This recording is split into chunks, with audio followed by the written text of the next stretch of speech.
अब कुछ और बड़ी खबरों का रुख जिन पर दुनिया के अलग अलग देशों की निगाह है। दुनिया में अलग अलग देशों में जो टकराव की स्थिति है उसमें परमाणु युद्ध का खतरा कैसे बढ़ गया है, ये आपके लिए जानना जरूरी है, क्योंकि ईरान ने अमेरिका के सामने रख दी है बाकायदा शर्त।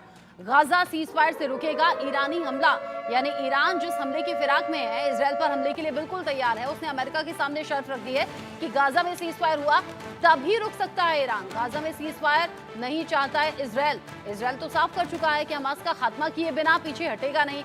उधर ईरान ने रख दिया अमेरिका के सामने शर्त, क्योंकि अमेरिका लगातार दखल दे रहा है, ईरान को पीछे हटने की चेतावनी भी दे रहा है। अमेरिका लगातार ये कह रहा है कि नुकसान भुगतना होगा ईरान को। उधर ईरान कह रहा है मैं तो अलग अलग मोर्चों पर तैयार हूं, इसराइल को खत्म करके रहूंगा। ऐसे में ईरान ने रख दी है बड़ी शर्त और ये कह दिया है कि जब तक गाजा में सीजफायर नहीं होता तब तक ये युद्ध तो नहीं रुक सकता। अगर सीजफायर हुआ तभी ईरान की तरफ से ये युद्ध रुकेगा, जबकि इसराइल साफ कर चुका है, बेंजामिन नेतन्याहू साफ कर चुके हैं इससे पहले भी कि युद्ध नहीं रुकने वाला। जब तक हमास का आखिरी आतंकी नहीं मारा जाएगा तब तक ये युद्ध जारी रहेगा।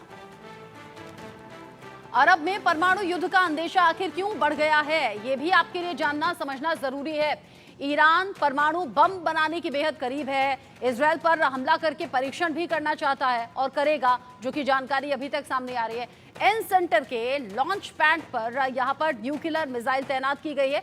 सुरक्षा के लिए 3 लेयर की सिक्योरिटी लगा दी गई है। अमेरिका ने जासूसी के लिए भेजे हैं सर्विलांस ड्रोन, जो कि सर्विलांस के जरिए लोकेशन का पता लगाएंगे और फिर हमला करेंगे। तेहरान और फोर्डो सेंटर की तस्वीरें भी सामने आई हैं, जो कि अमेरिका के पास इस्फहान और नतांज पर भी हमले की तैयारी यहां पर की जा रही है।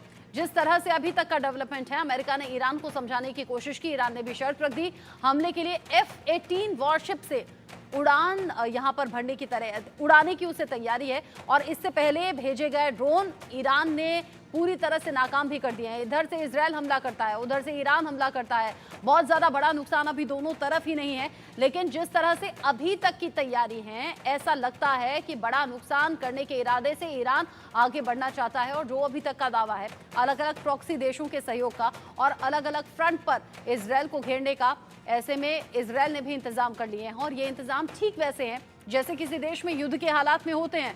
इसमें बंकर बनाए गए हैं, परिवारों को सेफ जगह पहुंचने के लिए कहा गया है, यानी कि बेसमेंट में, बंकर में परिवारों को शिफ्ट होने के लिए कह दिया गया है। नेतन्याहू खुद अपने परिवार के साथ बंकर में शिफ्ट हो गए हैं और बंकर में जाकर खुद को सेफ सिक्योर रखना चाहते हैं। साथ ही साथ युद्ध की स्थिति में जो खाने पीने का सामान होता है, जो रसद होता है, और साथ ही साथ जो मेडिकल टीम होती है, जो मेडिकल इमरजेंसी से जुड़ी हुई चीज़ें होती हैं, वो ऑलरेडी तैनात रखने के लिए कहा गया है। जो हालात अभी हैं, ना ईरान पीछे हटेगा ना इसराइल पीछे हटेगा, तो आखिर होगा क्या? क्या ये परमाणु युद्ध का खतरा है? इसको लेकर बात हम करेंगे। ब्रिगेडियर रिटायर मेरे साथ में राजन जामवाल जी जुड़ गए हैं, डिफेंस एक्सपर्ट के तौर पर संजीव श्रीवास्तव जी मेरे साथ में हैं, विदेश मामलों के जानकार हैं। आप दोनों का ही बहुत स्वागत।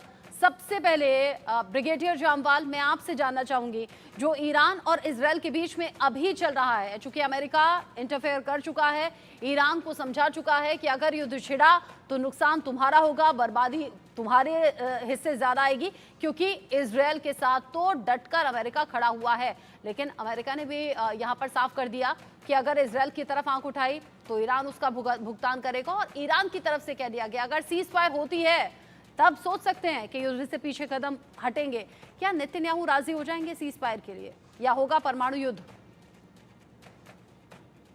ना नेतन्याहू पीछे हटेंगे ना परमाणु युद्ध होगा। इजराइल और ईरान का एयर डिस्टेंस पता है आपको?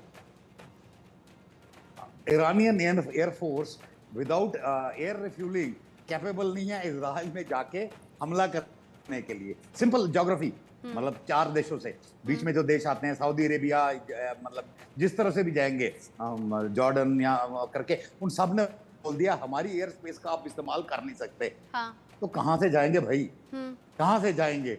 और ये जो दावा है ईरान का 7 फ्रंट से घेरने का, आप सुनिए जी। So what they are saying is कि हम अपनी प्रॉक्सीज को लगाएंगे, बेसिकली हिजबुल्लाह जो यमन में होती हैं, ये गाजा में हमास है, वो तो वैसे भी कर रहे हैं, वो तो वैसे भी कर रहे हैं। दूसरी बात, ईरान के अंदर ऑलमोस्ट गृह युद्ध छिड़ा हुआ है। अब जो उनकी जो औरतें आई थी 1 साल 1.5 साल पहले, वो सारा हुआ है, दैट इज नॉट फिनिश, वो भी खत्म नहीं हुआ है।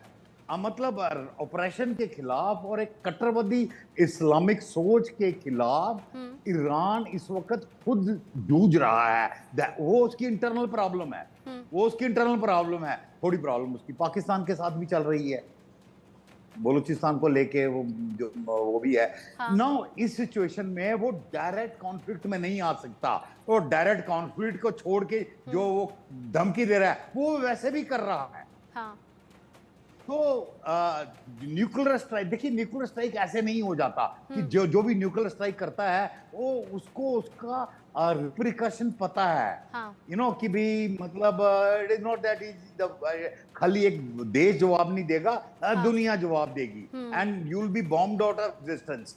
मतलब आप पूरे तरह तबाह हो जाओगे, वो सबको पता है। तो न्यूक्लियर और इट इज बेसिकली यानी आपके हिसाब से ईरान की तरफ से जो कहा जा रहा है वो महज गीदड़ भभकी के तौर पर अभी लेना चाहिए। एक और अपडेट है, बिल्कुल आप सही, ये बिल्कुल एक गीदड़ भभकी की तरह ही है, बिकॉज उनको अपनी डोमेस्टिक कॉन्स्टिट्यूएंसी को एड्रेस करना है। ये गीदड़ भभकी के सिवाय और कुछ नहीं है। उन्हें दिखाना है कि हम भी तैयार हैं और हम भी बर्बादी बड़ी लेकर आएंगे। लेकिन इजराइल उन हमलों को कैसे नाकाम कर देता है, ये भी इससे पहले हमने देखा। एक और अपडेट है, नया वॉर फ्रंट तैयार कर रहा है ईरान, ऐसी भी जानकारी है। नया प्रॉक्सी ग्रुप बना रहा है ईरान और इसी जुगत में लगा हुआ है। वेस्ट बैंक में इजराइल के खिलाफ प्रॉक्सी वॉर की तैयारी ईरान ने की है। जॉर्डन में प्रॉक्सी ग्रुप के जरिए हथियारों की तस्करी की खबर है। लेबनान से जॉर्डन पहुंचाए जा रहे हैं कुछ घातक हथियार और इन हथियारों का इस्तेमाल ईरान के जरिए किया जा रहा है इजराइल के खिलाफ में। लेकिन पिछले दिनों जिस तरीके से जॉर्डन की तरफ से साफ इनकार किया गया था एयर स्पेस का इस्तेमाल नहीं करने को लेकर, और ये भी कहा था ईरान को कि अगर तुम्हारी मिसाइलें में आसमान में दिखी तो उन्हें वहीं पर रोक दिया जाएगा, नष्ट कर दिया जाएगा, जो कि सीधे सीधे इजराइल के फेवर में जाता हुआ दिख रहा था। तो संजीव जी, अब इस डेवलपमेंट को कैसे देखें हम?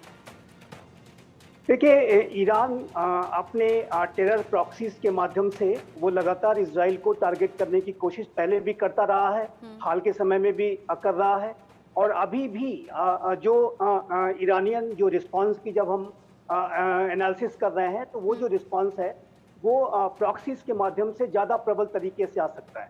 ईरान अपनी टेरिटरी से कुछ ड्रोन्स, मिसाइल्स वगैरह जरूर दाग सकता है, जैसा कि उसने अप्रैल में किया था, लेकिन वो जो ईरानियन जो हमला है वो ज़्यादा इफेक्टिव नहीं होगा। जैसा कि जामोल सर ने बिल्कुल सटीक तरीके से बताया कि दूरी बहुत ज़्यादा है दोनों राष्ट्रों के बीच की, तो ऐसे में कोई डायरेक्ट हमला अगर ईरान करने का सोचेगा भी तो वो कर नहीं सकता है। और जैसे कि आप बता रहे हैं कि जॉर्डन ने और अन्य जो राष्ट्रों ने जो अपने एयर स्पेस को ईरान को देने से मना कर दिया है और ये बताया है कि यदि आपकी मिसाइलें दिखी तो उसको शट डाउन कर दिया जाएगा। तो ये जो ईरान के पास ज्यादा ऑप्शंस नहीं है, उसके पास जो भी ऑप्शंस हैं वो प्रॉक्सीज के माध्यम से ही हैं और उसी तरीके की वो साजिशें रच रहा है। उसी प्रक्रिया में जो आपने अभी बताया कि वेस्ट बैंक में भी वो जो है अपने प्रॉक्सीज को खड़ा करने की कोशिश कर रहा है, वो जाहिर है कि वो ईरान करता रहा है। और ईरान का जो चाहे वो हिजबुल्लाह हो, हुती हो, हमास हो, इराक और सीरिया में ऑपरेट कर रहे हैं अन्य छोटे बड़े जो आतंकी संगठन हैं। यानी आप कह रहे हैं प्रॉक्सी देशों को साथ में लेकर ईरान आगे कदम बढ़ाने की तैयारी में भी है, गीदड़ भभकी भी दे रहा है, लेकिन ये भी सच्चाई है कि एक एक करके वो प्रॉक्सी देश भी ये किनारा कर रहे हैं, या फिर वो जानते हैं कि अगर ईरान का साथ दिया तो अंजाम फिर उन्हें भी भुगतना पड़ेगा। अच्छा, ईरान इजराइल को लेकर अपडेट हमने जान लिया। अब आगे बढ़ते हुए जो कुछ बड़ी